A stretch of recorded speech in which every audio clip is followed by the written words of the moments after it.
Hello. What is up, YouTube? Sup. Sup. Sup. This your boy, Ashley. That is your dog. This is your dog. Dandy. Oh, what's that? Go. You're coming up. Come here. No idea what that was. Oh, hello. So, day 17. Whoa. I know. No. Yes, ma'am. Cool. I know. It's crazy. So, today, I am joined again by my lovely wife. This one. This is my wife, and this is my friend over here. And this is my other wife. What? Oh, you missed it. Wife. Oh. No, I don't need it. Oh my goodness. I don't need it. You are witnessing the not so rare Dandy attack. Dandy say hello. Wow, she booped you guys. Oh, Literally did she booped. get it dirty? She might have. Did she? Let me just... Okay. Okay. So, yeah, so today is day... what did I say? I don't know. 17. Now that we wasted a minute and a half of your time. And we did some reading together. We watched some videos, did some reading. It's the evening.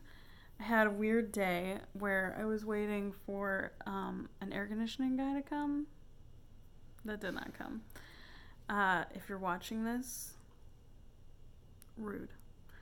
The likelihood of that is 0. So, you're like so goofy. I love it. Why is my hair doing that? Well, it just happens. You just gotta go. No, it's dried now. That's how it'll be forever. You're done. Yeah, you're done for it. You gotta until the next shower. Okay. So we're in the new chapter, and we're reading about these really awesome practices called Nourishing your happiness. And there are these 5 sutras. Well, there's a sutra, which is a story. Oh yeah, that's not what I'm talking about. Yeah. There's 4. 4. There are 4 important subjects involved in this specific sutra. That. And it's about nourishing happiness. Let's just keep it there. And not chasing the 5 worldly pleasures. Right, which are go. I know sex is one of them. Running after fame, wealth, sleep, sex, sleep, or food. And food. Sleep's a weird one. That's mine. Well, if you're like chasing it, then it's a problem. If you're just using it like it's supposed to be, which is to sleep so you can wake up and go do things, then that's different. Same for sex, food, fame, and wealth. Right. It's Maybe not like fame. Yeah, I get what you're saying. Balance. Anyhow, so What were we doing? So yesterday's important thing was, and it's so funny because I was reading it and I was like, I don't get it. I legitimately, it was the first time that I was reading and I was like, I don't know if I understand what you're saying to me, Thich Nhat Hanh. Like, Was it the first 3 of the 4? No, it was the self. So there's this, Buddha says, only take refuge, and he uses the word only, take refuge in self, in yourself. The island of the self. The island of self. And I was like, I don't know. You know, like, I don't know. Not only do I not know if I believe that should be true, but also, how would you do that? I don't get it. You do. Yeah. So then, today's reading was about the fact that we're part of like a unit, like a, what is it? We're interbeing. Interbeings, right? So we're not just the self. We are interconnected with all of life and all living beings and each other and all other human beings. and that has to be nourished, and we have to nourish other people's happiness as well. Mm-hmm. And then he talks about not pulling someone into your own sorrow, so not taking refuge in them, thereby knocking them off their center. And I realized that was the missing link. That was I think the point was that, like, I think sometimes we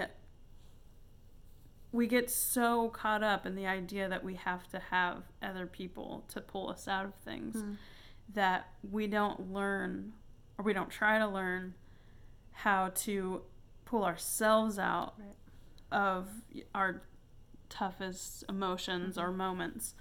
And that's like this really important concept to understand.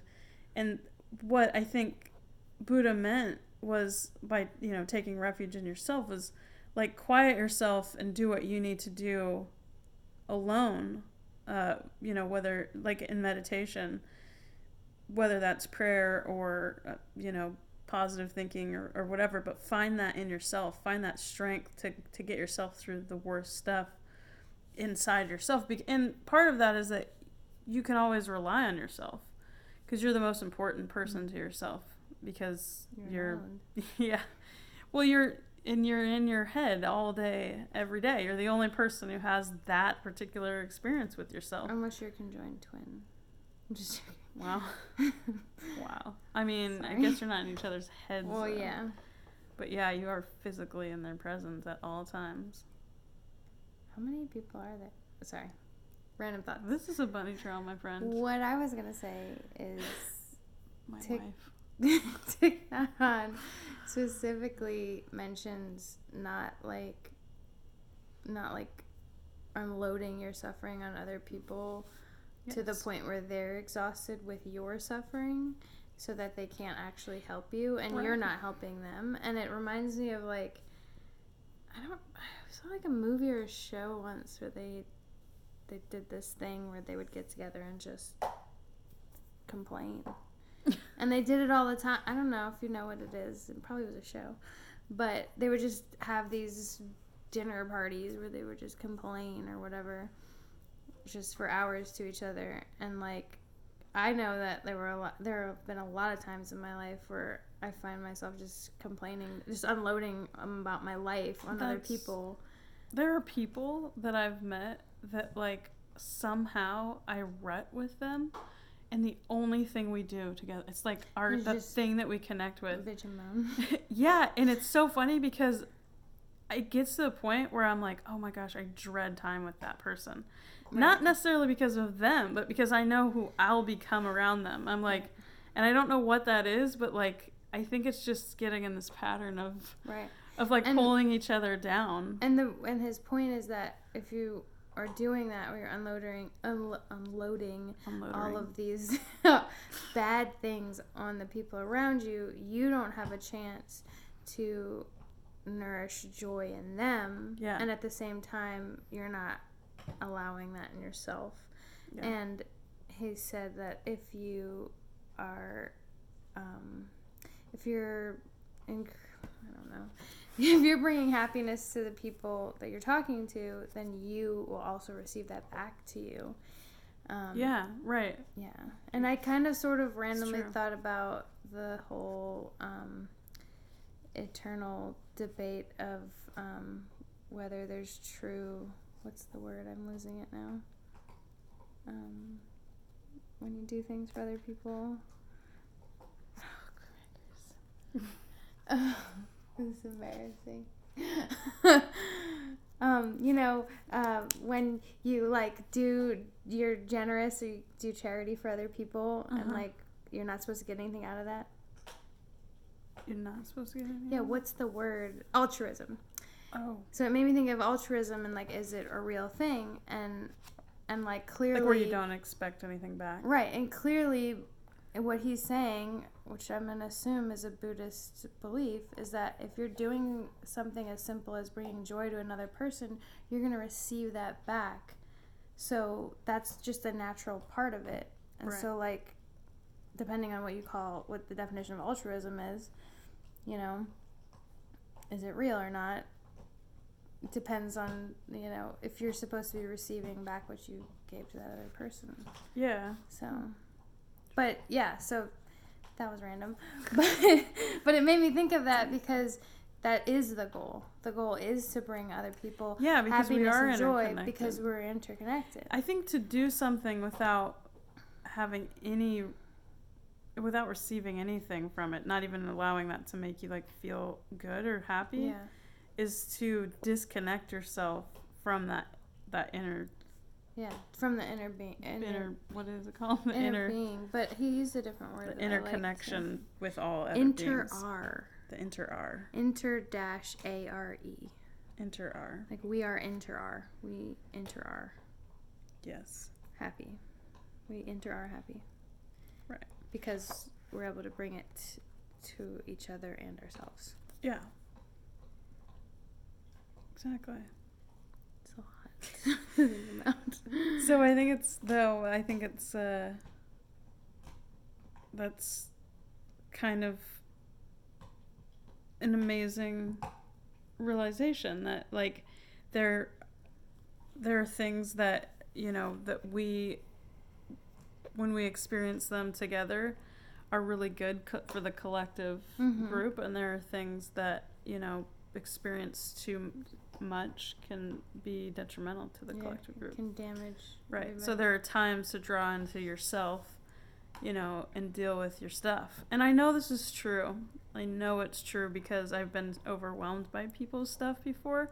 Or like we all have that friend who's like, oh, they're calling. That means they want to tell us about all the bad things that happen. You know, like everyone has that person. Or multiple people, especially if you're the kind of person that people tend to like lean on because you're like you like kind of exude like inner strength, which I think we both are kind of those people.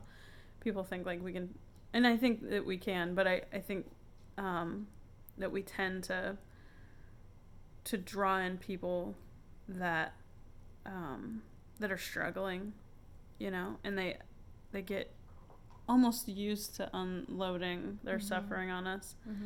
And you know, and we obviously have that's if I could figure out how to stop that in a really good place in a relationship, that would be awesome. But yeah, I mean, there's a point at which, you know, I get overwhelmed. I'm like, I can't, partly because there's a point at which I know I can't help anymore. Yeah. Like it's gone. Which creates a whole new feeling of like helplessness. And yeah, and inadequacy and all kinds of feels. So yeah. So this is some really good wisdom. But that's the point at which you do need to, you know, use your island of self. Yeah. To like come back to, you know, good stuff. Yeah, and I think maybe if I learn to do that well in myself, it's something that I can help people to well, I was thinking in their lives too. I was thinking like something as simple. You just made me think about like if you go to work with a bunch of baggage. This is another. Actually, it made me think of wisdom from Mama Di. If you go to work with all of your baggage of like disappointment and suffering and aggravation and whatever from home, and then something negative happens at work, then it's like compounded and you don't have the ability to like try to help turn that around. It's like you walk in and some coworkers being negative or, you know, or something got screwed up, and then you're like, oh, well, the whole day's screwed then. But if you're able to deal with your island of self and you don't bring that baggage with you, then maybe coming to work to like something disappointing or aggravating would be easy to deal with, and maybe you'd be able to turn it around and bring joy and peace to your coworkers instead of just exploding or feeling the weight of that more. And that's, so I remember Di used to say that, she probably still says this, do you still say this? To leave your baggage at the door. Yeah. Before you come into your place of work or business or whatever. Yeah. It's not always about you.